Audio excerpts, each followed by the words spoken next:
Ça y est, j'y suis, premier jour de mon défi. Bon, je me suis fait plaisir ce week-end, j'ai un peu mangé n'importe quoi parce que je me disais lundi c'est parti, on commence le défi, après je fais super gaffe, je m'investis à fond dans le défi et ça commence plutôt mal parce que regardez avec quoi je suis revenu de mon resto. Une petite mousse chocolat noix de coco. J'ose vraiment pas vous dire il y a combien de kilos de sucre et de beurre dans cette mousse au chocolat. Mais pour vous donner un ordre d'idée, dites-vous qu'un diabétique finirait sûrement aux urgences avec seulement une cuillère de ce truc. Pourquoi c'est toujours les trucs les plus sucrés, les plus gras qui sont toujours le plus bons? Je suis actuellement au 4e jour de mon défi et pour le moment ça se passe pas si mal. Moi j'ai mangé toute la mousse au chocolat, mais sinon j'ai vraiment respecté ma ligne directrice, c'est-à-dire que j'ai fait très attention, j'ai bien calculé comme je voulais calculer mes calories, j'ai pas fait de débordement et j'ai tellement bien respecté que je vais même m'autoriser un petit cheat meal. Aujourd'hui je me suis dit que j'allais vous faire une vidéo sur les applications que j'utilise sur mon smartphone afin de m'aider à perdre du poids ou même à faire attention à mon style de vie toute l'année. Pour perdre du poids il est important de bien s'équiper et aujourd'hui on a la chance d'avoir de super applications qui peuvent nous aider sur nos téléphones. Alors c'est vrai qu'on n'y pense pas souvent, mais ça peut devenir un bon allié pour notre perte de poids. On va switcher dès maintenant sur mon téléphone. La première application que j'utilise maintenant depuis bientôt 5 ans, elle s'appelle MyFitnessPal. C'est une application qui vous permet de calculer les calories que vous mangez tout au long de la journée. Pour ce faire, il vous suffit de peser vos aliments et de les rentrer directement dans l'application. Alors attention, je ne dis pas que vous devez le faire tous les jours, c'est-à-dire peser tous vos aliments tout le temps parce que c'est quand même une tâche qui est vachement fastidieuse. En revanche, il peut être intéressant d'utiliser cette application pour un jour type de votre semaine afin de savoir un petit peu combien de calories vous mangez. Alors sur l'application, on peut voir telle qu'elle est, que en haut, on a mon objectif de calories que j'ai calculé grâce à l'application. Quand vous vous inscrivez sur l'application, ils vont vous demander votre poids, votre âge, votre mode de vie, donc si vous êtes actif, très actif ou sédentaire. Et grâce à ça, ils vont vous calculer votre métabolisme basal, c'est-à-dire le nombre de calories que vous perdez par jour. Naturellement, sans compter le sport, juste pour l'utilisation de votre métabolisme. Donc ça constitue la base des calories que vous devez manger dans une journée. Donc comme on peut voir, moi du coup c'est 2220 calories. Aujourd'hui, j'ai mangé 479 calories, c'est mon petit déjeuner de ce matin. Il me reste donc 1543 calories. Le côté exercice, c'est les pas que vous allez faire dans la journée, il va vous les rajouter sous forme de calories. Alors je vais tout de suite aller dans mon journal et là c'est ici que vous allez rentrer tous les aliments que vous allez manger dans votre journée. Par exemple moi ce matin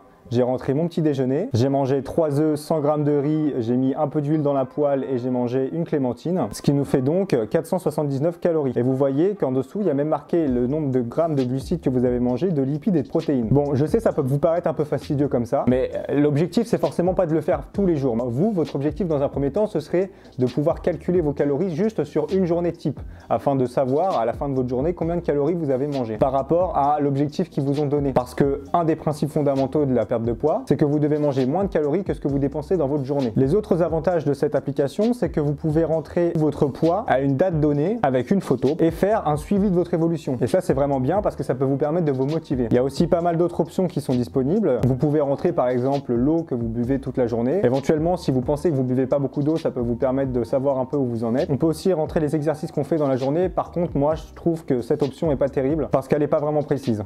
Donc là, on se retrouve dans l'onglet objectif. C'est ce que vous allez remplir dans un premier temps quand vous allez vous inscrire sur l'application. Vous allez mettre votre poids et votre objectif de poids. Avec ça, vous allez mettre votre objectif de perte de poids hebdomadaire. Par exemple, moi, j'ai mis perte de 800 grammes par semaine. Niveau d'activité, j'ai mis modérément actif parce qu'on est quand même en période de confinement et du coup, hormis le sport que je vais pratiquer pendant 1 heure par jour, je vais pas faire grand chose. La deuxième application, elle s'appelle Foodvisor et c'est exactement le même principe que MyFitnessPal. En revanche, je me suis pas encore créé de compte dessus, du coup, on va le faire ensemble. Comme ça va vous permettre de voir un petit peu ce que vous devrez faire. Donc, vous rentrez votre profil, ensuite vous rentrez votre âge, après votre taille et après votre poids. Alors moi je vais mettre le poids que j'ai mis sur Instagram pour mon début de défi. Ensuite vous avez votre objectif. Moi j'aimerais perdre du poids. On a dit que je voulais arriver à 90 kg. Ensuite, quel est votre niveau d'activité? Moi je vais prendre le profil plutôt actif pour le coup. Donc là l'application m'a calculé mon nombre de calories que je dois manger par jour, 3047 calories. Et là comme MyFitnessPal, vous allez donc rentrer les aliments que vous mangez pendant votre journée. Donc un truc qui est pas mal sur cette application, c'est que ça vous donne le nombre de calories que vous devez manger à chaque repas.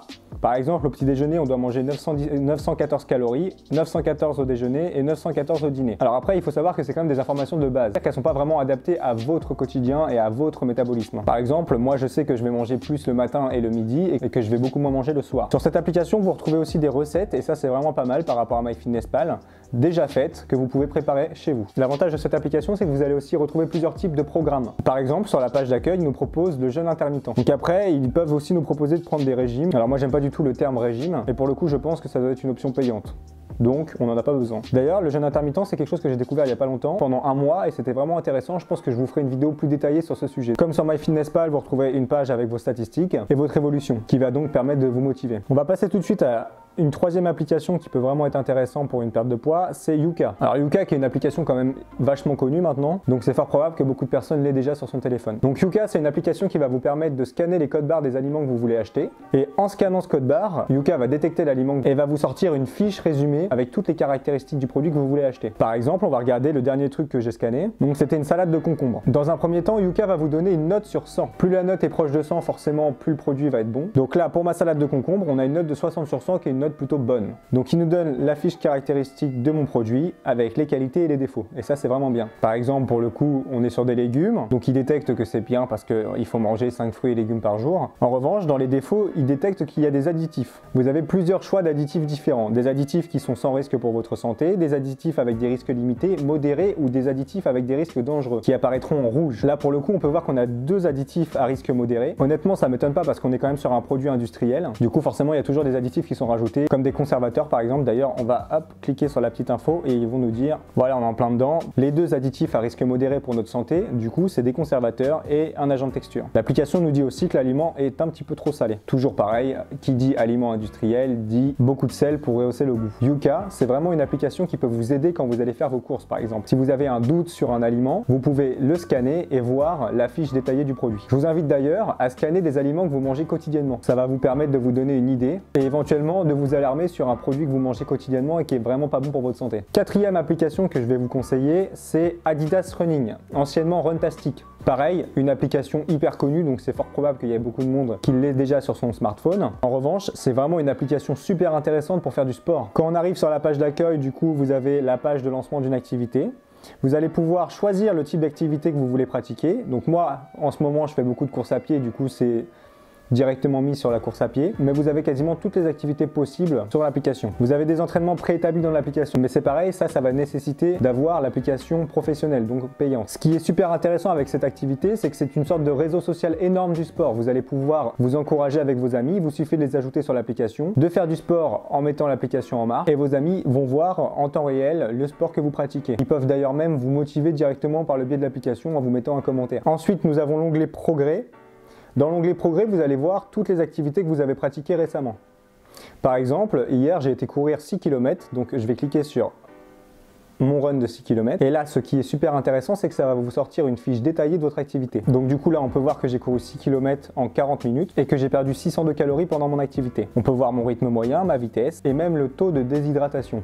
En revanche, ça c'est un calcul qui est préétabli et du coup c'est pas forcément très précis. Donc là on peut retrouver la vitesse moyenne à laquelle j'ai couru, quel kilomètre j'ai réalisé le plus rapidement et quel kilomètre j'ai réalisé le plus lentement. Les onglets suivants nécessitent d'avoir une montre connectée, mais en revanche ils sont vachement intéressants parce que ça peut vous permettre d'avoir plein d'informations super utiles. On a aussi à droite la moyenne de notre rythme cardiaque. Par exemple sur le kilomètre 1 j'étais à 160 BPM et sur le kilomètre 6 j'étais à 185. Le dernier onglet, et ça c'est vraiment l'onglet que je trouve le plus intéressant, c'est l'onglet qui s'intéresse un peu plus à nos battements par minute. Donc je ferai sûrement une vidéo plus précise et un petit peu plus technique sur ce sujet, mais il faut savoir qu'en fonction de la moyenne de BPM à laquelle on court, on travaille plusieurs axes différents. Par exemple, moi je suis pas du tout dedans, mais un axe qui nous intéresserait, c'est l'axe 142-153 BPM, parce que c'est l'axe qui correspond à la perte de poids. Moi, étant donné que je suis un peu un bourrin, j'ai tendance tout le temps à courir beaucoup trop vite, à essayer de me surpasser. Résultat, je me retrouve en zone rouge pendant 17 minutes 39 sur 40 minutes. Du coup, je pense vraiment faire une vidéo plus technique sur les battements par minute, parce que c'est super intéressant et ça permet de maximiser votre entraînement, afin du coup de maximiser votre perte de poids. Pareil, sur cette application, du coup, vous pouvez retrouver plein de programmes différents. En revanche, ce sont des programmes qui sont payants. Ensuite, vous avez l'onglet Profil, dans lequel vous pouvez rentrer les baskets avec lesquelles vous courez. Ça peut être intéressant pour savoir à peu près combien de kilomètres on a fait avec des baskets. Par exemple, là, j'ai ma paire de baskets et il est recommandé de ne pas faire plus de 500 km par paire de baskets. Parce qu'après ça, l'amorti se dégrade, la chaussure se dégrade et du coup, on peut avoir un inconfort au niveau de la course. Et même à la longue, se créer des blessures. L'onglet Actualité, c'est là que vous retrouvez les activités que vous avez faites ainsi que vos amis. Et c'est aussi là que vous pouvez commenter quand vous voyez quelqu'un faire une activité. Dans l'onglet Communauté, vous retrouvez des challenges. Et ça, c'est vraiment bien parce que ça peut vous permettre de vous motiver. Par exemple, Moi là je suis inscrit sur un challenge où je dois courir 30 km en un mois. Si je vais sur le challenge, je peux voir que j'ai couru 17,71 sur les 30. Ça je trouve ça vachement intéressant parce que c'est vraiment quelque chose de motivant. Et voilà, je vous ai montré toutes les applications que j'utilisais quotidiennement pour m'aider dans ma perte de poids. Alors j'imagine qu'il y a tout un tas d'autres applications. D'ailleurs si vous en connaissez d'autres, vous pouvez les laisser dans les commentaires, ça pourra aider les personnes qui regarderont cette vidéo. Et éventuellement peut-être que je pourrai découvrir d'autres applications qui pourront moi aussi m'aider. Voici donc une petite astuce en plus pour vous aider et j'en ai plein d'autres à vous donner qui arriveront dans des futures vidéos. Et voilà, c'est tout pour moi aujourd'hui. J'espère que cette vidéo vous aura plu. Si c'est le cas, vous pouvez laisser un petit like et un petit commentaire. Si vous n'êtes pas encore abonné à la chaîne, je vous invite à le faire. Il y a vraiment beaucoup de contenu qui va arriver dans les prochains jours, qui pourront éventuellement vous aider à perdre du poids ou à adopter un mode de vie plus sain. Voilà donc qui sonne la fin de la vidéo. Je vous remercie de l'avoir regardé et je vous dis à très bientôt.